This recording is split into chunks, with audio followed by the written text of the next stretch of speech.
CZMA classes में आपका एक बार फिर से स्वागत है। आज हम अपने भूगोल की सीरीज़ में पार्ट नंबर 9 करने जा रहे हैं। इसके अंतर्गत आज खनिज तेल अथवा पेट्रोलियम को देखेंगे, जिसमें हमने लिखा है असम तेल क्षेत्र है, मुंबई हाई, गुजरात तेल क्षेत्र है। ये सब आज हम लोग देखेंगे। सबसे पहले बातचीत करते हैं ONGC की। ONGC आखिरकार क्या है तो आप सभी जानते हैं। इसका हिंदी में फुल फॉर्म पहले बता देते हैं। इसका मतलब होता है तेल एवं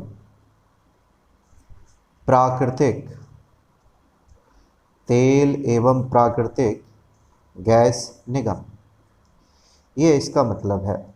ये करता क्या है तो आप देख रहे हैं तेल और प्राकृतिक गैस से संबंधित है, तो पेट्रोलियम के लिए और या बात कर लें खनिज तेल के लिए ये जिम्मेदारियां पूरी उठाता है। इसने क्या किया, इसके द्वारा 26 स्थलीय एवं सागरीय, मतलब समुद्र के अंदर, सागर के अंदर सागरीय तेल बेसिनों का पता लगाया गया। कितने तो 26 तेल बेसिनों का पता किसने लगाया? ONGC ने। जब ONGC ने पता लगा लिया, फिर अनुमान लगाया कि इन 26 स्थलीय एवं सागरीय तेल क्षेत्रों में स्थल पे कुछ पाए गए, कुछ समुद्र के अंदर पाए गए। इन दोनों को मिलाकर इनका एक अनुमान है कि देश में 1750 लाख टन 1750 लाख टन तेल, खनिज तेल भंडार है। लेकिन इसके विपरीत अगर बात करें अंतरराष्ट्रीय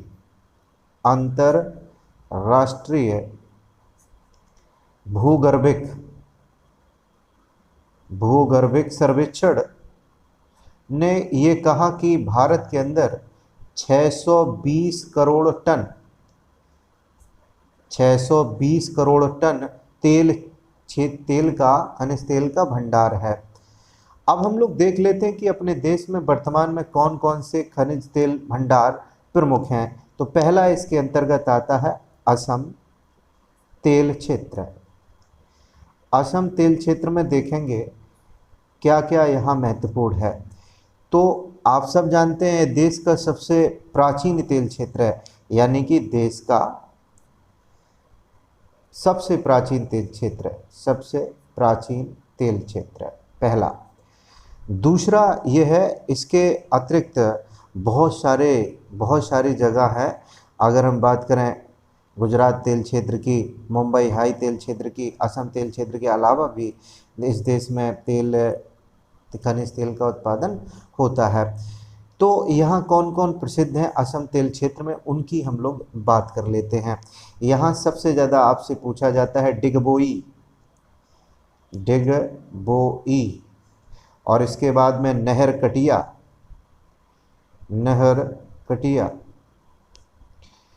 इसके बाद में हगरी जान मोरान, और एक और है आपका सुरमा नदी घाटी। ये बहुत ज़्यादा प्रमुख रूप से खनिज तेल के लिए उत्पादक क्षेत्र हैं। अब बातचीत कर लेते हैं हगरीजान मोरान की।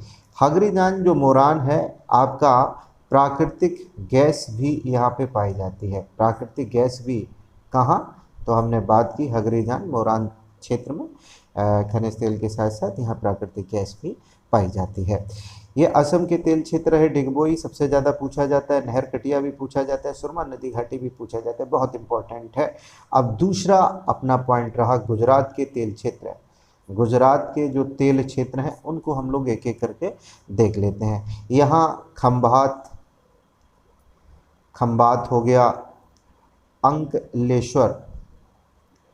अंकलेश्वर, ये बहुत ज़्यादा महत्वपूर्ण हैं। इनके अलावा भी हैं, इनके अलावा कौन कौन है तो नौगांव, कोशांबा, इसके अलावा है ओलपाद, इसके बाद में ढोलका, महसाना, इसके बाद में कलोल, ये बहुत सारे इम्पोर्टेंट तेल क्षेत्र हैं, लेकिन दो तो कम से कम आपको याद रखने पड़ेंगे, खंबात और अंकलेश्वर। इसके अलावा भी आपकी बात करें सौराष्ट्र से, सौराष्ट्र आप सब जानते हैं गुजरात में ही तो है। सौराष्ट्र में भावनगर से, सौराष्ट्र आपका क्षेत्र हो गया, यहाँ भावनगर, भावनगर से 45 किलोमीटर दूरी पर एक द्वीप है। इस द्वीप का नाम है अलियावेट। अलियावेट जो द्वीप है कहाँ है? सौराष्ट्र में। सौराष्ट्र में स्थान है, एक जगह है भावनगर। अब भावनगर की अगर बात करें तो यहाँ एक द्वीप है अलियावेट, यहाँ भी तेल की खोज हो चुकी है। सौराष्ट्र की रणजी टीम भी है, आप सभी जानते हैं अच्छे से, अगर क्रिकेट आप देखते हैं सुनते हैं तो आप जानते होंगे। अब हम लोग बातचीत कर लेते हैं मुंबई हाई तेल क्षेत्र की। मुंबई तेल क्षेत्र, तो अपना जो मुंबई है, मुंबई तट से 176 किलोमीटर दूर मुंबई हाई तेल क्षेत्र स्थित है।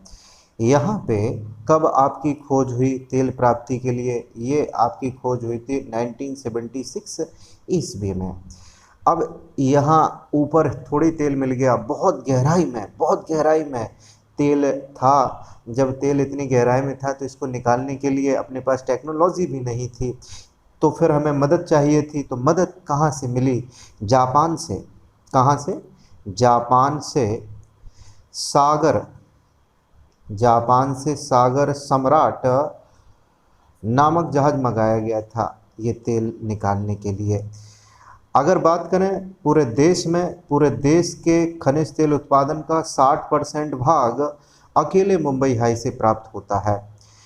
अब इसको निकालने के लिए कौन सा संस्थान जिम्मेदार है और इसके अलावा कौन से अधिनियम के तहत भारत सरकार के अंतर्गत है ये सब तेल क्षेत्र? अगर बात करें तो ये राज्य की इकॉनमी में नहीं जुड़ता है। भारत की अगर बात करें तो इंडियन गवर्नमेंट जो होती है वही इसके रख रखाव और निकासी का पूरा जिम्मा उठाए हुए है।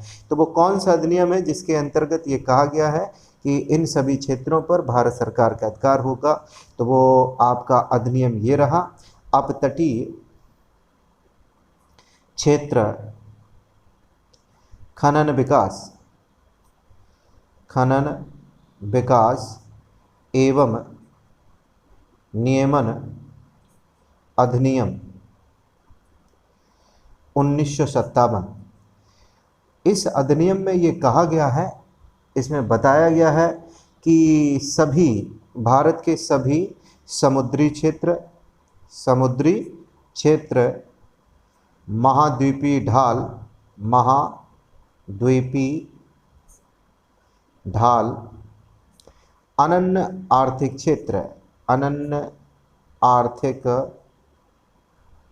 क्षेत्र, इनको हम लोग EEZ भी कहते हैं, EEZ, तथा सभी समुद्री क्षेत्र, जितने भी समुद्री क्षेत्र हैं, खनिज उत्खनन का पूरा अधिकार केंद्र सरकार के पास है। किसके पास है?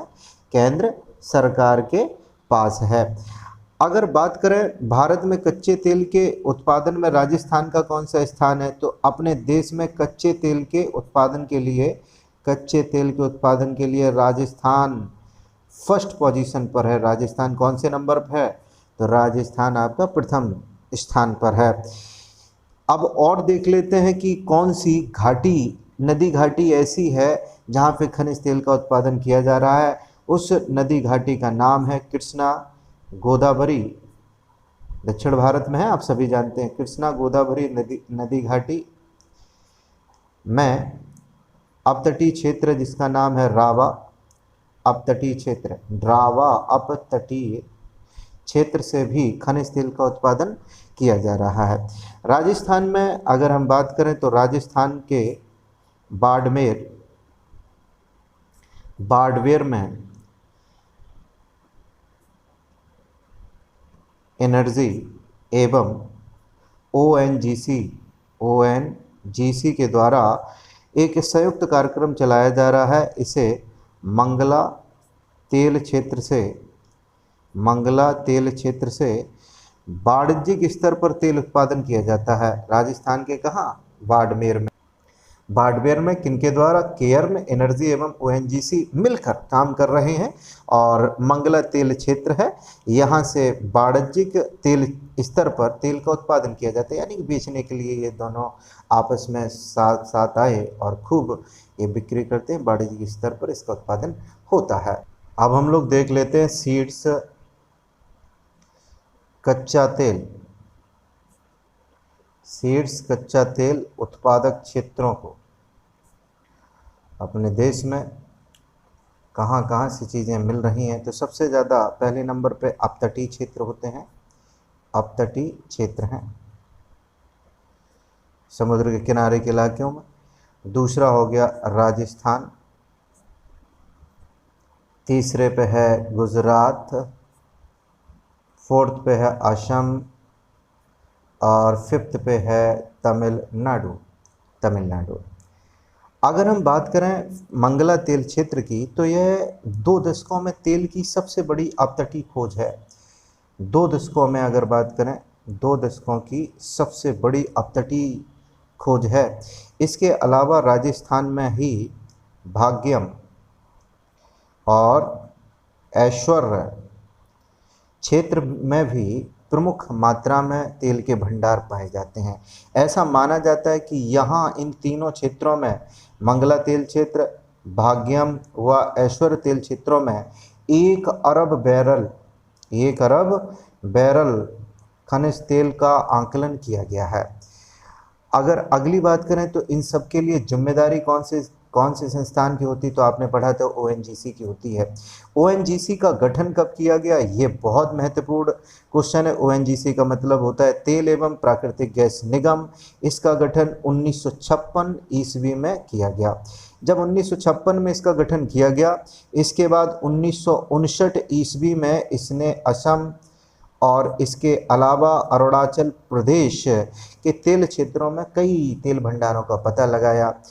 अब इसके विकास के लिए भी एक और नया लिमिटेड बना, इसका नाम था OIL, मतलब ऑयल इंडिया लिमिटेड। ये बनाया गया जो अपने पूर्वोत्तर भारत में जो तेल क्षेत्र पाए गए, असम और अरुणाचल के लिए। ओएनजीसी के पास ड्रिल करने के लिए कौन सा शिप है, उस शिप को हम लोग समझ लेते हैं। उस शिप का नाम क्या है? तो ओएनजीसी के पास शिप है बेलफोर्ड डॉल्फिन। इसके द्वारा यह कितनी गहराई तक पहुंच जाता है? तो यह शिप समुद्र में 3000 मीटर की गहराई तक खुदाई करने में सक्षम है। बेलफोर्ड जो डॉल्फिन है, अपने ओएनजीसी के पास में जो शिप है, वो 3000 मीटर तक खुदाई कर सकता है समुद्र के अंदर। ओएनजीसी जो विदेश लिमिटेड है, इसके द्वारा हिस्सेदारी रूस में 20% लगाई गई। कहाँ लगाई गई? तो सखालीन द्वीप के ऊपर 20% हिस्सेदारी वहाँ पे ये लोग ड्रिल कर रहे हैं, वहाँ लगाई गई। इसके बाद में हम लोग बातचीत अब कर लेंगे प्राकृतिक गैस की। ये सब बातें अभी तक हमने देखी ओएनजीसी की। ओएनजीसी के बारे में जाना, 1956 ईस्वी में ओएनजीसी का गठन होता है। इसके बाद में ये खोजबीन करते हैं 1959 में असम और अरुणाचल प्रदेश में, और फिर एक और नया आयोग बनाया जाता है, लिमिटेड एक बनाई जाती है, इसका नाम OIL, ऑयल इंडिया लिमिटेड होता है। ओएनजीसी के पास कौन सा ड्रिल शिप है जो ड्रिल करता है, खुदाई करता है, गहराई में जाता है? तो वो उसका नाम बेलफोर्ड डॉल्फिन है, जो 3000 मीटर तक अंदर समुद्र की खुदाई कर सकता है। और इसके बाद में रूस के सखालीन द्वीप, ये जगह कहाँ है? रूस के सखालीन द्वीप में 20% ओएनजीसी विदेश लिमिटेड के द्वारा निवेश किया गया। अब हम बिना देर किए चलते हैं सीधे प्राकृतिक गैस पर। तो प्राकृतिक गैस आप सभी जानते हैं, इसको नेचुरल गैस भी कहा जाता है। आखिरकार इसको किन भागों में बांटा गया है? तो आप सभी जानते हैं, इसको 2 भागों में बांटा गया है। पहला तो आपका है CNG और दूसरा आपका है LNG। CNG का मतलब क्या होता है? तो कंप्रेस्ड नेचुरल गैस। और CNG का क्या मतलब होता है? तो आप जानते हैं, लिक्विफाइड नेचुरल गैस, ये पूछ लिया जाता है फुल फॉर्म, इसलिए इसको याद रखना बहुत ज़रूरी है। अगर बात करें सीएनजी की, तो आप नए दौर में आप सभी जानते हैं इस प्राकृतिक गैस को कहाँ प्रयोग किया जाता है, तो इसको प्रयोग किया जाता है वाहनों में। वाहनों में प्रयोग करने के लिए किस प्रकार से इसको दबाया जाता है, तो इसको वाहनों में प्रयोग करने के लिए 200 से 250 किलोग्राम प्रति वर्ग सेंटीमीटर तक दबाया जाता है। ये इसीलिए इसको कंप्रेस्ड बोला गया है, कंप्रेस्ड दबाना। लिक्विफाइड की अगर बात करें तो इसके अंतर्गत मुख्यतः कौन सी गैस होती है, यह मुख्यतः मीथेन निर्मित गैस होती है, जिसे भंडारण एवं परिवहन की सुविधा की दृष्टि से क्या कर लिया गया है, तो लिक्विड बना लिया गया है, आसानी से आ जा सके, इसका स्टोरेज किया जा सके, इसीलिए इसको लिक्विड बना लिया गया। एलएनजी की हम बात करें, लिक्विफाइड नेचुरल गैस, इसको लिक्विड क्यों बनाया गया कोई पूछे तो हम बता देंगे, भंडारण के लिए, स्टोर करने के लिए, स्टोरेज करने के लिए, एवं परिवहन मतलब आवागमन, एक जगह से दूसरे स्थान पर पहुंचाने के लिए इसको लिक्विड बनाया गया। ये दिखती कैसी है, तो ये आपकी रंगहीन होती है, गंधहीन होती है और विषैली कतई नहीं होती है, गैर विषैली होती है। अब ये कहाँ कहाँ पाई जाती है, इसके बारे में हम लोग बातचीत कर लेते हैं। प्राकृतिक गैस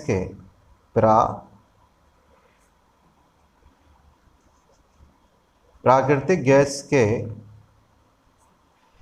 उत्पादक जो क्षेत्र हैं उनको हम लोग देख लेते हैं। तो सबसे ज़्यादा अपतटीय क्षेत्र से 70.17% तक, दूसरा नंबर है आपका असम का 9.44% के करीब करीब, गुजरात में ये होता है 4.92%, त्रिपुरा की अगर बात करें तो त्रिपुरा में 4.63%। परसेंट आपको याद रहे या न रहे, लेकिन ये जानना पड़ेगा इनका ऑर्डर क्या है। इसके बाद नंबर है राजस्थान का, यहाँ 3.93% के करीब। तमिलनाडु की अगर बात करें तो तमिलनाडु में 3.13% के करीब करीब प्राकृतिक गैस के भंडार पाए जाते हैं। इसके अलावा बहुत इम्पोर्टेंट है केजी बेसिन, मतलब है Krishna, K for Krishna, G for Godavari और कृष्णा जो बेसिन है, इसमें बहुत इम्पोर्टेंट है, आंध्र प्रदेश में स्थित एक क्षेत्र है, इसका नाम है यनम काकीनाडा तट है। इस तट से 6 किलोमीटर दूर पर, कितने किलोमीटर, 6 किलोमीटर दूर पर 5061 मीटर की गहराई पर एक प्राकृतिक गैस का नया भंडार पाया गया है। यह पूरे देश की अगर बात करें, यनम काकीनाडा तट से कितनी दूर, 6 किलोमीटर दूर, यह पूरे देश में सबसे बड़ा अब तक का प्राकृतिक गैस का भंडार है। इसके बाद में बात करेंगे, अब बात करते हैं कृष्णा गोदावरी बेसिन में कौन सी कंपनी आखिरकार इसका खनन कर रही है। तो ये कंपनी कोई और नहीं है, निजी क्षेत्र की कंपनी, आप जानते हैं RIL का मतलब रिलायंस इंडस्ट्रीज लिमिटेड के द्वारा KD 6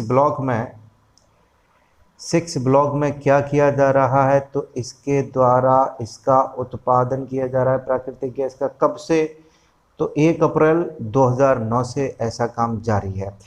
पूरा ऐसा अनुमान है कि यह जो अपना यनम काकीनाडा तट है, यहाँ से जब उत्पादन किया जाएगा गैस का पूरी क्षमता से, तो उत्पादन घरेलू गैस का 2 गुना हो जाएगा। उत्पादन घरेलू गैस का किसका हो जाएगा, कितना हो जाएगा, 2 गुना। और इसके बाद में यहीं पे काकीनाडा के पास में एक गांव है, इस गांव का नाम है गाड़ी मोडा। गाडीमोडा गांव में एक केंद्र स्थापित किया गया है, जिसके द्वारा यहीं से गाडीमोडा से पाइपलाइन के माध्यम से, किसके ज़रिए, पाइपलाइन के माध्यम से देश की उर्वरक एवं जितनी विद्युत कंपनियां हैं, उर्वरक जो निर्माण करती हैं, विद्युत का निर्माण करती हैं जो कंपनियां हैं, इनको इन्हीं पाइपलाइन के ज़रिए गैस की आपूर्ति की जाएगी। और बात करें यहीं पे नागार्जुन फर्टिलाइजर्स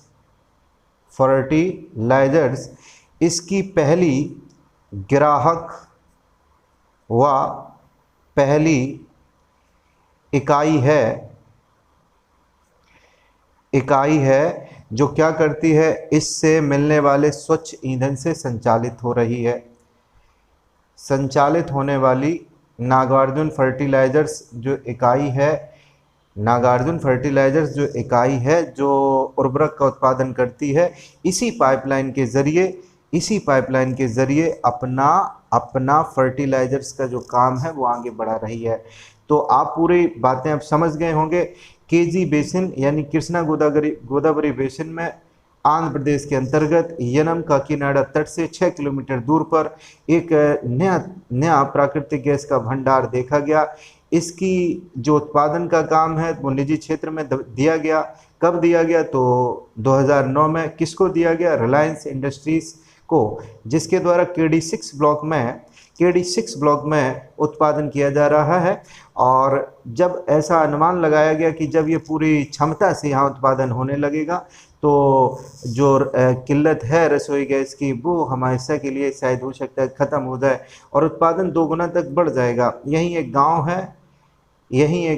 कहाँ एक गांव है, तो पासी में, यनम काकीनाडा तट के पासी में गांव, इसका नाम है गाडीमोडा में पाइपलाइन बिछाई जा रही हैं। तो ये पाइपलाइन कहाँ के लिए बिछ रही हैं, तो उर्वरक और विद्युत की जो कंपनियां हैं, कंपनियों के लिए ये यहाँ से सीधे ईंधन सप्लाई करेगा। गाडीमोडा से ईंधन सप्लाई होगा। तो पहली ऐसी इकाई जिसने यहाँ से ईंधन लिया हो तो वो कौन है, नागार्जुन फर्टिलाइजर्स है। अब हम लोग कुछ परियोजनाओं के बारे में जानेंगे। बहुत सारी परियोजनाएं अपने देश में चल रही हैं, एक एक करके उनके बारे में जान लेते हैं। अब कुछ परियोजनाएं हैं, तो पहली परियोजना यहाँ पे लिख देते हैं। इसका नाम है ऊर्जा गंगा परियोजना। ऊर्जा गंगा परियोजना को हम देखते हैं। इसकी शुरुआत कब हुई और कहाँ से हुई, ये ज़रूरी प्रश्न है। इसकी शुरुआत 24 अक्टूबर 2016 को वाराणसी, कहाँ से, याद रखिए, वाराणसी में ऊर्जा गंगा पाइपलाइन परियोजना प्रारंभ की गई। वाराणसी कहाँ है, तो आप सभी जानते हो उत्तर प्रदेश में है। इस परियोजना का उद्देश्य क्या है, लक्ष्य क्या है, तो इस परियोजना का उद्देश्य है देश के पूर्वी क्षेत्र आप सभी जानते हैं। पूर्वोत्तर भारत कौन सा है, जो 7 सिस्टर्स वाला इलाका है, चाहे वो असम हो, त्रिपुरा हो, अरुणाचल प्रदेश हो, ये सभी 7 सिस्टर्स के अंतर्गत आते हैं। पूर्वी क्षेत्र के निवासियों को पीएनजी और वाहनों के लिए सीएनजी, क्या करना है, पीएनजी और वाहनों के लिए सीएनजी उपलब्ध कराना है इस परियोजना का लक्ष्य। अब पीएनजी का मतलब आप नहीं जानते हैं तो हम बता देते हैं। पीएनजी का मतलब होता है पाइप्ड नेचुरल गैस। सीएनजी तो अभी हमने पढ़ा था, बताने की कोई ज़रूरत नहीं है। इस योजना के लिए 4 राज्यों को कुछ धनराशि भी दी गई है। वो धनराशि कितनी है, वो धनराशि 51,000 करोड़ रुपए है। ये 51,000 करोड़ रुपए किन किन 4 राज्यों को दिए गए हैं, वो हैं आपके यूपी, बिहार, झारखंड और इसके अलावा उड़ीसा राज्यों को 51,000 करोड़ की भारी भरकम राशि दी गई है। यह परियोजना जो है वो किसके हाथ में दी गई है, तो यह परियोजना गेल के हाथ में दी गई है। आप जानते हैं गेल कहाँ है, गेल अपना और यम भी है। गेल की अगर बात करें तो गेल का फुल फॉर्म क्या है, तो gas authority of India limited. के द्वारा ये कार्यान्वित की जा रही है। इस परियोजना के अंतर्गत होगा क्या? तो इस परियोजना के अंतर्गत उत्तर प्रदेश के जगदीशपुर, उत्तर प्रदेश के कौन से पुर? जगदीशपुर से पश्चिम बंगाल के हल्दिया, पश्चिम बंगाल के हल्दिया तक दूरी है 2050 किलोमीटर की पाइपलाइन बिछानी है। क्या करनी है? तो पाइपलाइन बिछानी है। ये काम अभी भी सुचारू रूप से चल रहा है। अब इसके बाद में हम लोग देख लेते हैं प्रधानमंत्री एलपीजी पंचायत को। दूसरा हमारी रही प्रधानमंत्री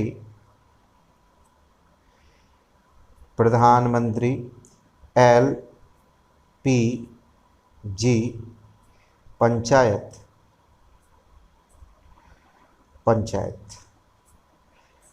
अब इसमें कहाँ किया गया और कहाँ से इसकी स्टार्टिंग की गई, कब की गई, ये सब बातें हम लोग जान लेंगे।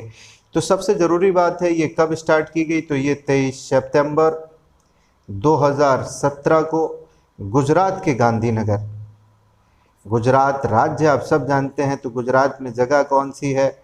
गांधीनगर जिला है आप जानते हैं, और राजधानी भी है आप जानते हैं कि मोटा, गांधीनगर का एक क्षेत्र है मोटा ईशानपुर गांव, ईशानपुर गांव से इस योजना का शुभारंभ किया गया। इसका लक्ष्य क्या है? तो प्रधानमंत्री एलपीजी पंचायत का जो लक्ष्य है, एलपीजी के जितने भी उपयोगकर्ता हैं, विशेष रूप से महिलाओं के लिए, विशेष रूप से किसके लिए? महिलाओं के लिए स्वच्छ ईंधन का उपयोग करवाना है। यह जो योजना है प्रधानमंत्री उज्ज्वला योजना का सहयोग करती है। प्रधानमंत्री उज्ज्वला योजना का सहयोग करती है। कौन सी योजना? तो प्रधानमंत्री एलपीजी पंचायत योजना। अब हम लोग जान लेते हैं देश के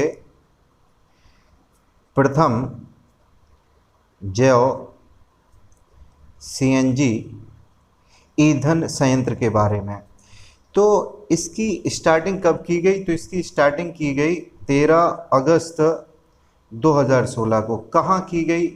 तो महाराष्ट्र के पुणे में, महाराष्ट्र के कौन से स्थान पर? पुणे में इसका आरंभ किया गया। यह करता क्या है? देश का प्रथम जैव सीएनजी ईंधन संयंत्र करता क्या है? यह कृषि के अपशिष्ट को, अपशिष्ट आप सभी जानते हैं जो बचा कुचा होता है, उसको अवशिष्ट से सीएनजी का उत्पादन करता है। जो कचरा होता है उससे सीएनजी का उत्पादन करता है। यह संयंत्र जो है पुणे में किसके द्वारा स्थापित किया गया है? तो इसका नाम है, जिसके द्वारा इस संयंत्र को लगाया गया है, प्रिमोव इंजीनियरिंग प्राइवेट लिमिटेड। प्राइवेट हो गया और यहाँ हमने लिख दिया आपका लिमिटेड के द्वारा स्थापित किया गया है। यह संयंत्र किसकी अवधारणा पर स्थापित किया गया है? तो इस अवधारणा का नाम है प्रूफ ऑफ कंसेप्ट पर आधारित है ये संयंत्र। अब इसके द्वारा होता क्या है? इसे कहीं भी दोबारा भी बनाया जा सकता है। अब ये सब बातें हमने कर ली, इसके बाद में हम लोग एक एक करके जानेंगे परंपरागत विद्युत ईंधन के बारे में, जिसके अंतर्गत बात की जाएगी ताप विद्युत की, यानी कि थर्मल पावर की। एक एक करके हम लोग आगे बढ़ते चले जाएंगे।